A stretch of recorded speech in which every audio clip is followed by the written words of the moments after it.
got a few lives going earlier and it just was not working. So I think we've got solved the issues. Let's see if we can raise this up a little bit. Adjust the camera. There we go. All right. So let's see if anyone joins. I know Blade Show Texas is going on, and I am, even though I'm located in Houston, I am stuck here in Houston. So I'm missing Blade Show Texas. Very sad that I wasn't able to make it this year. So, you know, but that's how life is, and sometimes you just need to make, you know, make things happen on your own time. Hey, Joe. Hey, El Cap. How you guys doing? I was just saying, I didn't end up making it to Blade Show Texas, even though I'm here in Houston. I know, Joe, I think you're in Texas too. Did you end up making it? Either you end up making it to Blade Show? Kind of curious.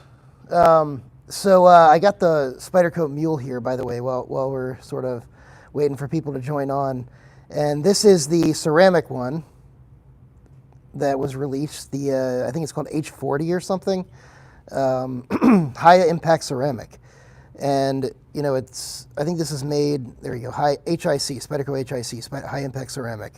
So I think this was made in Sweden. Hey, Rodney, how are you? Hey, everyone. Oh, you didn't end up going? Yeah. So this was made in Sweden, I think, and I was kind of shocked that they ended up coming out with this after all. I don't know what I expected out of these. I ended up getting a few of them. I will be giving one away on the channel, just as a heads up. It won't be yet because nobody has still claimed the Delica. So I drew for the third time. Still waiting on someone to claim that. So if they don't claim it by tomorrow night, I will be drawing that one again also. But this one will also be given away soon. And this is the, like I said, the Spyderco high impact ceramic. Yeah, I just saw someone like the video. Thanks, don't forget to like the videos as well. So I ended up getting 4 of these because I really wasn't sure what was going to happen with them. I wasn't sure if they were going to break. I'm sending 2 out to Dane Dane Gavrilovsky in, where is he? Macedonia. Yeah, Dane in Macedonia. So I'm having him, you know, handle up a few of them for me. And yeah, 4. I know, I'm ridiculous. Well, usually they have a two order limit, so I figured I'd give one away. I would send one to Dane for himself, and one to Dane for me to get handled. And then the other one, I will probably do some impact testing on this high impact ceramic, and we'll see just how high impact it is. I know that PM2 OG went ahead and did some impact testing on it, so it'd be cool to see a second set of impact testing on the Spyderco Mule. So kind of cool. This is it is sharp. It is really sharp. It's a really high HRC. You know, I can't even say steel. It's super light, I have to say. I was not expecting it to be this light. It is a very black sort of color. I think, you know, if you're gonna get some handle scales for it, it would go very well with something that has copper or gold or anything like that in it. I think the ones that I got were black and glow in the dark on the scales that I was having Dane order for me. So those are, we'll see how those turn out. But you know, Dane does a great job, so I'm not worried about it at all. I also got the Spyderco, I'm sorry, not Spyderco, the Vosteed Raccoon, the exclusive from Going Gear. I think someone recommended on the last live stream. I went ahead and I should go ahead and get it. This has the Raffir Noble on it. Guys, this is a great knife. I definitely slept on this for a long time, and this is a great knife. I was a little shocked by a couple of things. The axis bar and the thumb studs protrude a lot farther. I know one of the criticisms of the Bugout, for example, is that the axis lock doesn't extend far enough, and neither does the thumb studs. So you can sort of see the differences here on the thumb studs, and you can also see the differences on the axis lock, how far they extend, which is good on the one hand because, you know, a lot of people say it's not far enough. For me, this is kind of perfect, actually. This does feel a little chunky as a result. I will say that. But overall, it's a really nice knife for the price, like $70, I think. And it's got this cool Reeve Noble, which is actually textured. I don't know if it's picking up the texture on here. It's like micro-textured. Let me see if I can get that. It's hard to get on camera. But yeah, got that micro-texturing. Deep carry pocket clip. It hangs a little low, so some is going to stick out of your pocket on this, but really cool knife overall. I wanted to show you guys actually today, so I know I show some high-end stuff all the time. I'm going to show some budget stuff, but also some cool high-end stuff as well. This is a Craig Gentry. It's a fixed blade. This is not budget. This is in MagnaCut. Forgot what the name of this one is, but it's got, I think this is sheep's horn or something, and then it's got some, you know, specialized composite as the inlays. Titanium scales are near around the X's, yeah. The Scout, yeah, I think this might be the Scout. Yeah, this is, that may be what this is called. But this is a really, really nice knife. Feels great in hand. Love fixed blades, and it's nice and thick and chunky. You know, has a nice amount of flat here. Comes up to a quick belly, which is great. You know, so obviously great for outdoors, skinning, all those types of things. And just a really cool model. This one came with a couple of beads and a paracord that I think matched the knife really well. I didn't set this up. Whoever I bought it from actually did that. And they had a really cool setup. It's got this leather sheath, which feels, even though it's leather, it's set up kind of like a Kydex sheath with the I forgot who makes these clips, but these are you know, very retentive clips. You know, so you have a nice pocket clip set up, and this is it actually operates. It feels like a, you know, Kydex sheath, quite a bit like a Kydex sheath, even though it's not one. So really cool knife, kind of like this one. As a nice high-end fixed blade choice. As far as, and then one more high-end knife, I guess, that we'll go ahead and show. Actually, I'll do two more. So I ended up getting, since I didn't make it to Blade Show, Texas, I ended up getting these two today at one of my local shops. And this is the Hogue Misto. So a couple of you guys know that I reviewed the Tonto version of this with the black DLC, or it may have been Cerakote, but either way, it was a black blade. Has MagnaCut, titanium scales, and the clip on that one was black also. This is the drop point version, and this one, I have to say, I like this drop point version better than the Tonto version. Even though I normally like a black blade and all this stuff, I really like this drop point version of this knife, and for some reason, I will say, I thought it was the same handle. I still think it's the same handle, but the handle feels a little different. It feels a lot more 940-ish, and I remember the handle not having as much of a 940-ish feel on the other Misto that I had. The biggest thing on this Misto that I noticed is I don't have that issue of the blade, you know, trying to come up. So if you guys remember on the other one, so there was some detent lash on the other one. It's not there on this one. You know, you're not getting any of that detent lash. And then you also have no problem, you know, with the blades catching onto your finger and coming open while your hand goes across it. So that was a big safety issue on the other one. I'm kind of curious if they saw my video and ended up making the change as a result of the video. I have no idea. But it could just be that this is the drop point version and it's only an issue with the Tonto version. So if you have the Tonto version and you can check that to see if that's still an issue on the Tonto version. Drop a comment below. Let me know if that is still an issue. But at least on this version, it seems not to be. And I know Cutting Board Reviews also did one on this version of the knife as well, and you know, mentioned he checked it thanks to my video, and his also didn't have the same problem. So it seems like Hogue, at least on the drop point version, has solved the issue. Very curious if they solved it on the Tonto version. I like the scales on this, by the way, the titanium scales. The pattern on it's really cool. Hey, Lord Needham, how you doing? So this is the, so you guys remember I had the Hogue Ballista on the channel a while ago. Hey, Mad Hatter, how are you? So I had the Hogue Ballista on the channel a while ago. Now this is the Hogue HK Ballista XL. So, and this is an automatic. So the Ballista, regular Ballista, is a push button. This is an axis lock automatic, has the same locking mechanism, has a really nice action, and the blade grind on this is excellent. The blade's not too thick, which means that it comes down with this nice tall grind to a really nice thin behind the edge, behind the edge edge geometry. And with a regular, nice drop point blade, it really has, this is a great workhorse of a knife. It is not too thin, not too thick, kind of just the perfect size in that regard. It has, really well-textured G10 scales that are great for any type of job you might do. Slipperiness is not going to be an issue. You can choke back, you can choke up on this, so that, you got that benefit there. One-handed access. You want the X-Track Skinny Hogue fixed blade. Yeah, so I think that this is the first day in a week and a half that I have not carried that. And so you're catching me on the one day where I don't have that with me.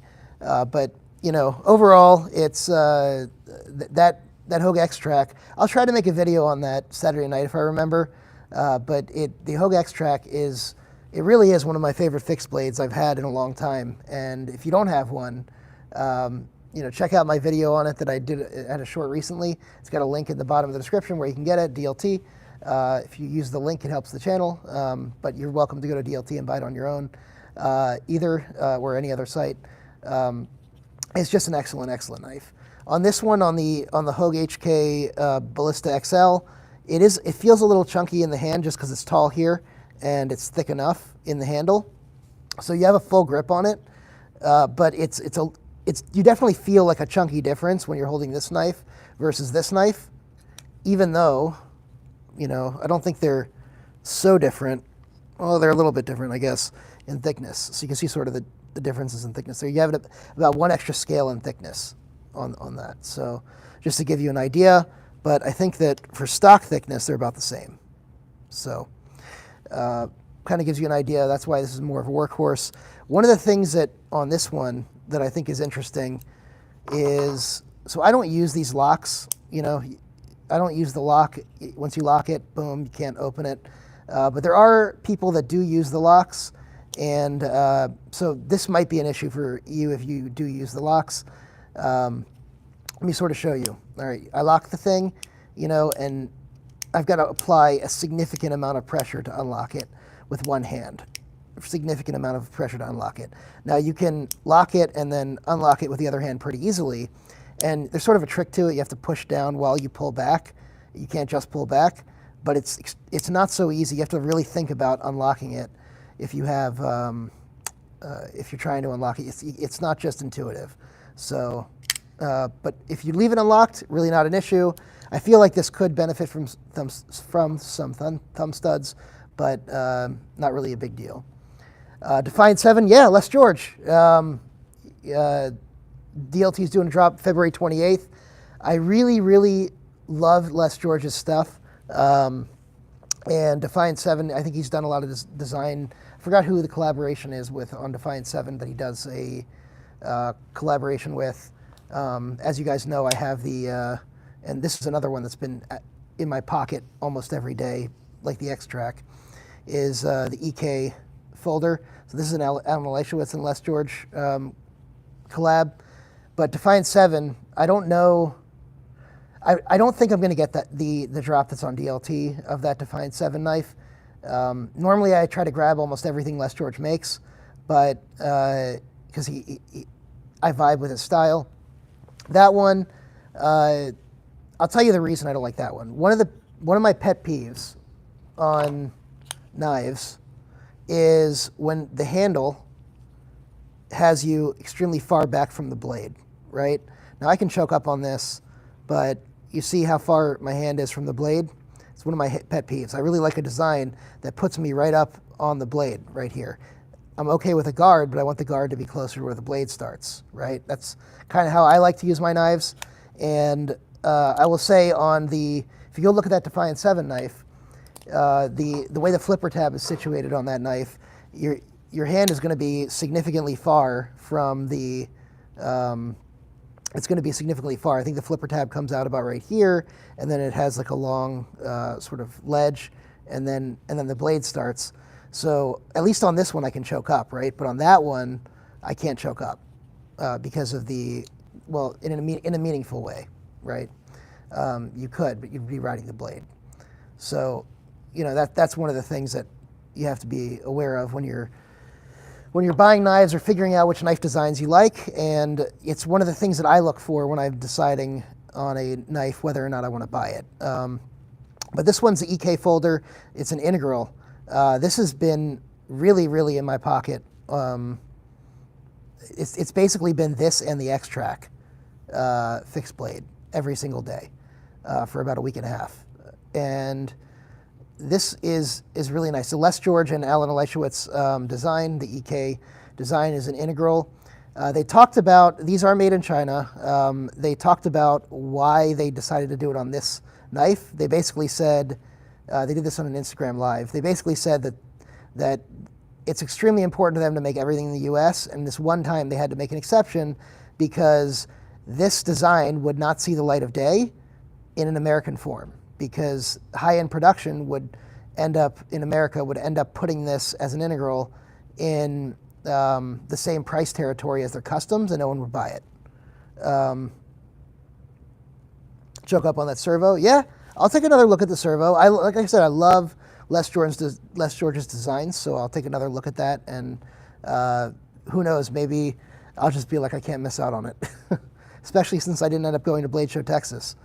But this one, they said that that they didn't want to do it as, you know, as not an integral. They decided to do it as an integral specifically to have the clean design here, because otherwise they'd have a bunch of screws everywhere.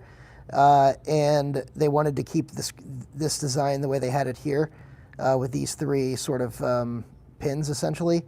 But so they decided to do it as an integral to solve that problem. But then the manufacturing got so expensive that the only way to bring this design to market was to do it overseas. So they said, okay, just this one time, we'll do it. And that's kind of what they discussed. A couple of people said they don't like the thumb disc. I love thumb disc knives. When I first got into knives, I didn't like them. I thought they were a little awkward and wonky. But as time has passed, I do like them. This is the manufacturer, the OEM on this is Katuo. I had never heard of Katuo before I saw the Instagram live that Alan Elishewitz and Les George did on this knife. But you can sort of see how, I mean, look at the action on that. You know, he said they searched a few different manufacturers, a few OEMs, and they were most impressed by this, and that says a lot coming from two longtime designers like Les George and Alan Elishewitz. So I wanted to show that one off. A couple of quick ones that are, I guess, you know, budget knives that I wanted to show off are this Sinkovich knife. These are like 30 bucks. Pretty cool knife from Kershaw, 30 bucks. You know, has wood. It's 4020 wood is what the model number is. But it has this integrated pocket clip that's sort of in the scales. It's easier to get in the pocket than you think. You know, it looks like it'd be hard to get in the pocket. It's really not such a big deal unless you have really thick jeans or something. But it's a really cool design for about 30 bucks. I forgot the name of it, but you know, you can look up the number here. These are available on DLT also if you want to use my link, but they're also available pretty widely, I think. Maybe discontinued, so I don't know if it's as widely as it was before. But these are not assisted; these are manual. The action is on bearings, but you can see sort of, you know, it's smooth but not drop shot. Kind of a cool, you know, gentleman's-ish folder for pretty cheap. I wanted to show my blur just because, you know, it's just such a great value, you know, an American-made knife that if you're going budget, I wanted to sort of remind people, hey, you know, don't forget about the blur. It's still an excellent, excellent knife. This is assisted. My favorite, I would say, I don't know if it's my favorite, maybe my favorite or second favorite budget knife, the Civivi Praxis. This is the burlap micarta version. I did a recent video on this. Super thin for the size. And this one will be given away in a video very soon. This is the Civivi Backlash. As soon as someone claims this knife, guys, if you're watching, still unclaimed. I don't know how we just can't claim, you know, prizes. Okay, so the Backlash is, this used to be my favorite Civivi design when back when they first came out, and then they discontinued it because I think the Praxis, took over as something in the same category that was much better. Yeah, still not claimed. Still not claimed. Nobody wants free knives, exactly. Another one that I really like in this space is the CRKT LCK Plus. The Kettonian assist on this feels really cool. If you haven't tried one of CRKT's new assist knives, like in the last 2 or 3 years with the new Kettonian assist, they're really cool. The Civivi Pintail, I haven't had the Pintail, but I like this as the LCK Plus is a good budget knife. And just, I had put this Walmart knife on before, and I lambasted it, and everyone's like, you're overreacting, it doesn't suck. Look, this is cheaper than this. This is cheaper than this, right? This, CJRB, yeah, the Feldspar, banger, exactly, Joe. Banger, cheap knife. This is cheaper than this. This is a CJRB RIA, right? Depending on when you catch an Amazon sale, the Kershaw Leak, an American-made knife, is sometimes cheaper than this. Now, this is more expensive most of the time, but Amazon has these crazy sales once in a while where the Leak is just crazy cheap, like $30, the Baby Banter, by the way, totally fine. Everyone was like, oh, you threw it on the tip. It broke the tip. Nope, tip's fine. But the Baby Banter is also another one that is extremely cheap. Yeah, that RIA is awesome. You can see I used the hell out of it. Hold on, look at that. I cut down 1 million boxes with this thing. And it's contoured, micarta too. It's not even flat, it's contoured. It's not hugely contoured, but it is radius somewhat. So, very cool. I don't even know if they still make this design, but this is one of my favorites also, the CJRB, what's this one? This is a Dylan Mallory design. I forgot the name of it. Who's going to help me with the name? But there's another CJRB. The point is that all of those are way better than this one. And everyone's sitting there talking about how I'm overreacting and blah, blah, blah. Look, does it work as a knife? It works as a knife. It's a sucky knife, okay? Look at the micarta on this. Janky ass micarta versus the micarta on the RIA. See the difference in finishing. Now this is canvas, this is fire hose, but still. Here, this is micarta on a concept, right? Look at the difference. So, janky. The red on here, janky. Super slippery. We were talking about, now, see the knurling on here? You need that to grip the thumb disc. Now, if you're going to make a thumb disc like this, I do hate this thumb disc. People are like, oh, you can't open it, you don't know how to use the thumb disc.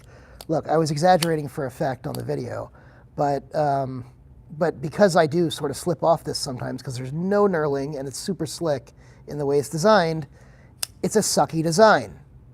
Okay, so it is what it is. And for those of you saying, oh, it's a $400 knife, by the way, these are still available, these EK folders. So if you haven't gotten one, it's on Alan Elishowitz's website. I do like Emerson's. Yep, Emerson's also have them. The Kershaw Emerson version of the CQC, I think they do a CQC 15 and a CQC 7, maybe. But on those Emersons also, even the Kershaw versions have knurling. So why this doesn't have knurling?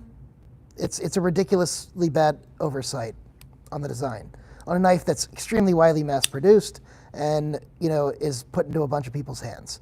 So I know people want to feel like they made a good purchase when they purchase these. This is junk and should not be bought.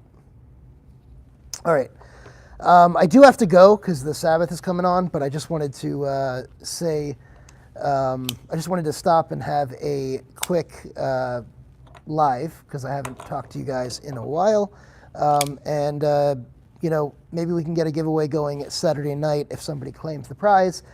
I will tell you guys what, if nobody claims the prize on this, not only will I redraw, but I'll also post another giveaway. So we'll get that done.